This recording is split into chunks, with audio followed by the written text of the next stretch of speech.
السلام علیکم 6 کلاس، امید ہے آپ لوگ سب خیریت سے ہوں گے اور اپنا خیال بھی رکھ رہے ہوں گے. ٹھیک ہے، آپ لوگوں کا اسلامیات کا ٹاپک ہے صلح حدیبیہ چیپٹر ہم لوگ لرن کر رہے ہیں، جس کے اندر حدیبیہ میں کی گئی، حدیبیہ کے مقام پر کی گئی صلح کے بارے میں ذکر کیا گیا، اس کے بارے میں ہمیں بتایا گیا. فرسٹ آف آل آپ لوگوں نے اپنی ڈیٹ ڈے مارجن لائن لگانی ہے. پیٹرن آپ کا یہی ہے جس طریقے سے آپ کو لکھ کر دکھایا جا رہا ہے. پکچرز آپ کو اپلوڈ ہو جائیں گی انشاءاللہ. تو اگر کوئی مسئلہ کوئی مشکل ہے تو آپ لوگوں نے کائنڈلی ساتھ ساتھ ڈسکس کرنا ہے اور کوسچنس کرنے ہیں کہ اس کوسچن میں اگر آپ کو کچھ سمجھ نہیں آتی اور اگر سمجھ آ جاتی ہے تو ویل اینڈ گڈ ہے، اس کو آپ نے یاد کرنا ہے اور زبانی لکھنا بھی ہے تاکہ آپ کی رائٹنگ پریکٹس بھی ہوتی رہے ساتھ ساتھ.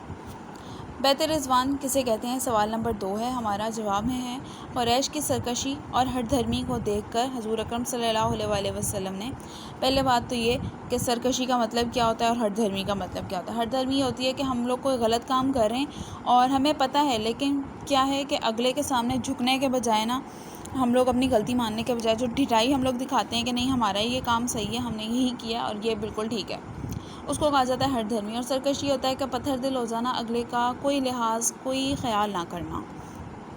تو دیکھ کر حضور پاک صلی اللہ علیہ وسلم نے حضرت عثمان کو اپنا سفیر یعنی میسنجر بنا کر بھیجا کہ وہ کفار کو سمجھائیں کہ مسلمان جنگ کے لیے نہیں بلکہ عمرہ کے ارادے سے آئے ہیں. جو ہے مکہ میں مدینہ سے ہجرت کر کے جو ہے حضور پاک صلی اللہ علیہ وسلم اپنے تمام صحابہ کرام کے ساتھ کیا کرنے گئے تھے؟ مکہ عمرہ کرنے کے ارادے سے گئے تھے. انہوں نے کیا کیا تھا؟ اپنے ساتھ صرف تلوار کی اجازت دی تھی جو نیام میں رہنے کے لیے کہا گیا تھا. اس کے علاوہ صرف چند جانوروں کو لے کر جانے کی بھی اجازت ملی جن کو ذبح کر کے بھی کھانے کی وہ مل جاتی کہ اگر کسی کو بھوک لگتی تو وہ اس سے گزارا کر لیتے، اور اس کے علاوہ اس کو سفر کے لیے ضروری انہوں نے رکھا تھا. لیکن کفار مکہ جو ہیں، قریش کے لوگ، مکہ کے لوگ جو دشمن تھے مسلمانوں کے، جو ان کو نہیں سمجھتے تھے، ان کو غلط سمجھتے تھے، ان لوگوں نے کیا کیا تھا؟ ان کو وہاں پر آنے کی اجازت ہی نہیں دی. تو اس وجہ سے ان کو سمجھانے کے لیے کہ وہ ان مسلمانوں کی بات سمجھیں اور حضور پاک صلی اللہ علیہ وسلم کی بات سمجھیں، ان کے لیے میسنجر بھیجا انہوں نے اپنے حضرت عثمان رضی اللہ تعالیٰ عنہ کو کہ وہ کفار کو سمجھائیں کہ مسلمان جنگ کے لیے نہیں بلکہ عمرہ کے ارادے سے آئے ہیں. قریش نے حضرت عثمان رضی اللہ تعالیٰ عنہ کو مکے میں ہی روک لیا اور یہ افواہ پھیلائی کہ حضرت عثمان رضی اللہ تعالیٰ عنہ کو شہید کر دیا گیا ہے. یہ سن کر تمام مسلمان غصے میں آ گئے. آپ صلی اللہ علیہ وسلم کو بھی سخت صدمہ ہوا. چنانچہ آپ صلی اللہ علیہ وسلم نے ببول کے درخت کے نیچے تمام مسلمانوں سے حضرت عثمان رضی اللہ تعالیٰ عنہ کے بدلے قصاص کے لیے بیعت لی. قصاص ہوتا ہے خون کے بدلے خون لینا، یعنی اگر آپ جو ہے کسی کو مار دیا ہے تو اس کا بدلہ صرف اس انسان کے قتل سے ہی ہوتا ہے.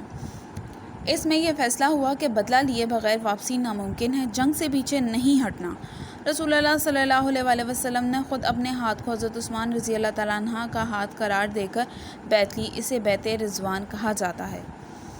مسلمانوں کے جوش و غصے کو دیکھ کر قریش مکہ ڈر گئے اور اپنی غلطی کا احساس ہوا. پھر حضرت عثمان رضی اللہ تعالیٰ عنہ کو واپس بھیجا اور ان کے ساتھ ہی انہوں نے اپنا بھی میسنجر یعنی سفیر سہیل ابن عمرو کو صلح کی شرائط طے کرنے کے لیے آپ صلی اللہ علیہ وسلم کی خدمت اقدس میں بھیجا. جب ان کو پتہ چلا کہ مسلمانوں کو غصہ آ گیا اور وہ جنگ کے لیے تیار ہو گئے ہیں، یہ خطرے کی بات تھی قریش مکہ کے لیے، کیونکہ ان لوگوں کو پتہ تھا کہ ہم لوگوں کی ہار حضور پاک صلی اللہ علیہ وسلم کے دین و ایمان کے جذبے کے آگے ختم ہو جائے گی، ہماری ہار لازمی ہے. اس لیے انہوں نے ڈر کے مارے کیا کیا؟ صلح کی شرائط بھیجی اپنے سفیر سہیل ابن عمرو کے ساتھ. ٹھیک ہے، اس کے لیے اللہ تعالیٰ نے قرآن پاک میں بھی ارشاد فرما دیا. ارشاد باری تعالیٰ ہے، اے پیغمبر جب مومن تم سے درخت کے نیچے بیعت کر رہے تھے تو خدا ان سے خوش ہوا اور جو صدق و خلوص ان کے دلوں میں تھا وہ اس نے معلوم کر لیا. کہ جو چیز اللہ تعالیٰ جانتے ہیں وہ چیز انسان میں سے کوئی بھی نہیں جان سکتا. ہر چیز کا علم، غیب کا علم اور ہمارے سامنے ہونے والی چیزوں کا علم بھی صرف کس کو ہے؟ اللہ تعالیٰ کی ذات کو ہے. تو اس کے اندر بیعت لینے کا وہ بتا دیا اور صلح ہونے کی وجہ بتا دی گئی.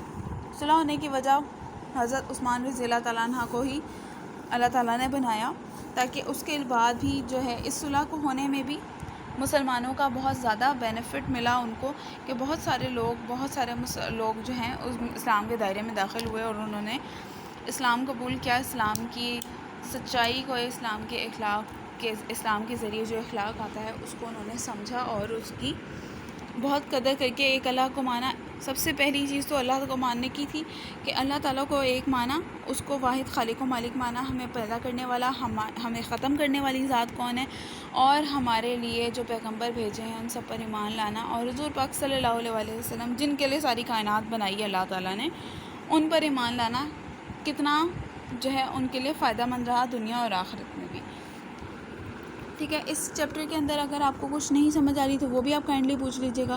کام آپ لوگوں نے اسی طریقے سے کرنا ہے، جہاں جہاں مارکر کا یوز کیا گیا ہے وہاں آپ نے کرنا ہے۔ میں نے پہلے بھی بتایا تھا کہ جو امپورٹنٹ چیزیں ہوتی ہیں، جو امپورٹنٹ ورڈز جن کو پرومیننٹ کرنا ضروری ہوتا ہے، ان کو مارکر سے لکھنا اچھا امپریشن پڑتا ہے، اچھا پریزنٹیشن ہوتی ہے۔ ٹھیک ہے، اس کے علاوہ ڈیٹ ڈے مارجن لائن سب کچھ لگا لیجیے گا۔ یہ آپ کا صلح حدیبیہ کا اسلامیات کا جو ہے کویشچن نمبر 2 ہے، آپ اس کو یاد کریں اور لکھیں، اور جتنا کام ہو چکا ہے اس کو بھی یاد کر کے زبانی اپنے پاس لکھیں تاکہ آپ کی املا کی بھی درستی ہو سکے۔ ٹھیک ہے، اپنا بہت خیال رکھیے گا، دعا میں یاد رکھیے گا۔ اللہ حافظ۔